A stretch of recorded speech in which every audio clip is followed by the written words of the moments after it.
کے مقام اہل حدیث کی جماعت کی طرف سے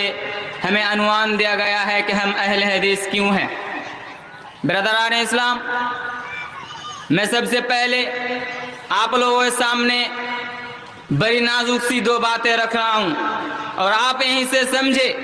کہ ہم اہل حدیث کیوں ہیں، ہم کیوں اپنے آپ کو اہل حدیث کہتے ہیں،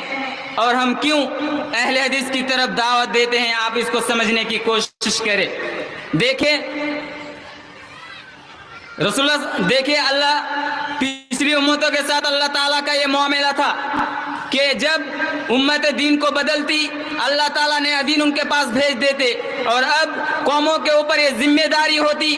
کہ اپنے بدلے ہوئے دین کو چھوڑ کر نئے نبی پر ایمان لائے، اپنی پرانی شریعت کو چھوڑ کر نئی شریعت کو تسلیم کرے، اپنے بدلے ہوئے محرم دین سے دستبردار ہو کر نئے نبی پر ایمان لائے۔ یہ اللہ تعالیٰ نے پچھلے امتوں کے ساتھ کیا تھا، لیکن اس امت کے ساتھ اللہ تعالیٰ نے یہ کیا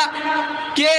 یہ ذمہ داری اس امت کی ہر فرد کی بنتی ہے کہ جب دین کے نام پہ تحریف و تبدیلی، دین کے نام پر نئی تشریح، دین کے نام پر نئی نئی باتیں دین میں داخل کی جائے گی، ایسی صورت میں جس طرح پچھلی امتوں کو نئے نبی پر ایمان لانا ضروری تھا، ایسے ہی آج کے اس امتیوں کو ان گروہ کے اندر وہ ایک گروہ جو صحیح شکل پہ باقی رہ جائے گا، اس کو تلاش کرنا، اس کی تصدیق کرنا، اس کی تائید کرنا، اور اپنے عقائد، اپنے اعمال، اپنے سارے دین کو اس طائفہ، اس جماعت، اس گروہ کے دین کے مطابق کرنا، یہ ہر مسلمان کی ذمہ داری ہے۔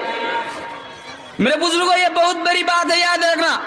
پچھلے امتوں کے ساتھ اللہ تعالیٰ نے یہ آزمائش کیا تھا، پچھلی امتوں کی یہ آزمائش تھی کہ جب اللہ تعالیٰ نے پچھلی امتوں کے ساتھ یہ آزمائش تھا کہ جب دین بدل جائے تو نئے نبی پر ایمان لانا، اور اس امت کی ذمہ داری یہ ہے کہ جب نبی کی زندگی کے بعد جب گروہ بندی وجود میں آ جائیں گے، دین کے نام پہ نئے نئے گروہ اس دنیا کے اندر پیدا ہو جائیں گے، تو ان کی ذمہ داری ہوگی کہ ان کے درمیان اس صحیح جماعت کو، اس صحیح گروہ کو یا دین کی صحیح شکل کو پہچاننے کی کوشش کرے۔ اللہ کے نبی نے کہا وَسَتَفْتَرِقُ أُمَّتِي إِلَىٰ 73، میرے امت 73 فرقوں میں بٹیں گے، کلھا فی النار، وہ سب کے سب جہنم میں جائیں گے، صرف ایک جنت میں جائے گا۔ اللہ کے نبی نے کہا کہ میرے امت 73 فرقوں میں بٹ جائیں گے، وہ سب کے سب جنت میں نہیں جائیں گے، وہ سب کے سب جہنم میں جانے والے ہوں گے، صرف ایک ہی ایسا جماعت رہے گا جو جنت میں جائے گا۔ برادر اسلام، ہماری آپ کو دعوت کیا ہے؟ ہم آپ کو جو دعوت دینا چاہتے ہیں وہ یہ کہ آپ پیدا کس گھرانہ میں ہوئے، اللہ نے جہاں پیدا کیا، آپ دین کے نام پہ اپنے والدین سے کیا سیکھا جو آپ کے نصیب میں ابتدا میں تھا، لیکن آپ بلوغت کو پہنچنے کے بعد آپ اپنے آپ کو شریعت کا مکلف سمجھنے کے بعد یہ آپ کی ذمہ داری بنتی ہے کہ اس صحیح جماعت کو، اس صحیح گروہ کو تلاش کرے اور اسی پر اپنا زندگی گزارے۔ برادران اسلام، ہم اہل حدیث کیوں ہیں؟ ہم اہل حدیث اس لیے ہیں کہ تاریخ اس بات پر گواہ ہے کہ دین کی صحیح شکل بدعتوں کے وجود میں آنے کے بعد، دین کی صحیح شکل فتنوں کے وجود میں آنے کے بعد، دین کی صحیح شکل مختلف قسم کے بدعتوں کے حامل گروہ کے وجود میں آنے کے بعد، دین کی صحیح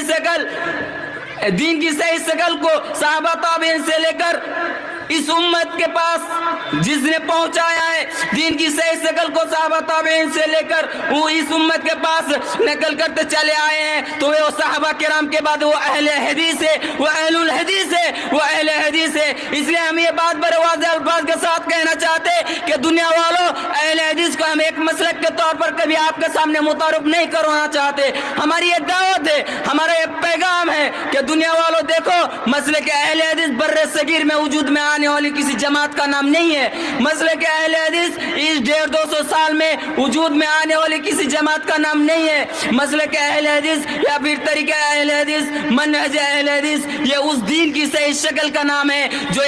اختلافات کے زمانہ میں بدعتوں کے وجود میں آنے کے بعد اس امت کے سامنے باقی رہی۔ میرے بزرگوں، میں یہ بڑی ذمہ داری کے ساتھ کہنا چاہتا ہوں کہ ہم جب مسلک اہل حدیث کی طرف دعوت دینا چاہتے ہیں تو کوئی اس انداز میرے ساتھ نہ سمجھے کہ گروہ بندی تو آپ کر رہے ہیں، فرقہ بندی کو رواج دے رہے ہیں، نہیں۔ ہم گروہ بندی کو ختم کرنے کے لیے مسلک اہل حدیث کی طرف دعوت دے رہے ہیں، اس لیے کہ مسلک اہل حدیث فرقہ بندی نہیں ہے، مسلک اہل حدیث دین کی صحیح شکل کا نام ہے۔ محدثین کرام جس شکل کو لے کر آئے اس شکل کا نام ہے، اسی کے ہم مبلغ بن کر آپ کے سامنے آ رہے ہیں۔ میرے برادر اسلام، شیخ عبد القادر جیلانی رحمۃ اللہ علیہ کو کون نہیں جانتا؟ انہوں نے اپنی کتاب غنیۃ الطالبین کے اندر شیخ عبد القادر جیلانی نے رحمۃ اللہ علیہ نے مختلف فرقوں کا تعارف کروایا، خوارج ان کے فرقے، معتزلہ ان کے فرقے، جہمیہ ان کے فرقے، مرجیہ ان کے فرقے، سب فرقوں کے تعارف کروانے کے بعد شیخ عبد القادر جیلانی رحمۃ اللہ علیہ نے ایک بہت بڑی بات کہی۔ انہوں نے کہا یہ جو گروہ ہیں، جتنے بدعتی ہیں، یہ سب کے سب راہ حق پر چلنے والوں کو مختلف قسم کے غلط القاب دیتے ہیں، مختلف قسم کے نام دیتے ہیں، اور پھر ان ناموں کا تذکرہ کیا ہے جن ناموں سے یہ لوگ صحیح راستے پر چلنے والوں کو، حق کے راستے پر چلنے والوں کو موسوم کرتے ہیں یا وہ القاب جن سے نوازتے ہیں۔ سب کی تردید کرنے کے بعد شیخ عبد القادر غنیۃ الطالبین میں جا کر یہ الفاظ دیکھ لینا، شیخ عبد القادر جیلانی رحمۃ اللہ علیہ نے کہا ہے کہ حالانکہ اگر ان کا کوئی نام ہے، وہ جو فرقے ہیں ان میں سے جو جنتی والا گروہ ہے اس کا اگر کوئی نام ہے تو وہ اہل الحدیث ہے، وہ اہل السنہ ہے، شیخ عبد القادر جیلانی رحمۃ اللہ علیہ نے کہا ہے۔ تو میں یہیں سے اپنا تقریر ختم کرنا چاہتا ہوں۔ آخر میں اللہ تعالیٰ سے دعا ہے کہ ہم سب کو قرآن اور صحیح حدیث پر عمل کرنے کی کوشش کرے۔ وآخر دعوانا ان الحمدللہ رب العالمین۔ السلام علیکم ورحمۃ اللہ۔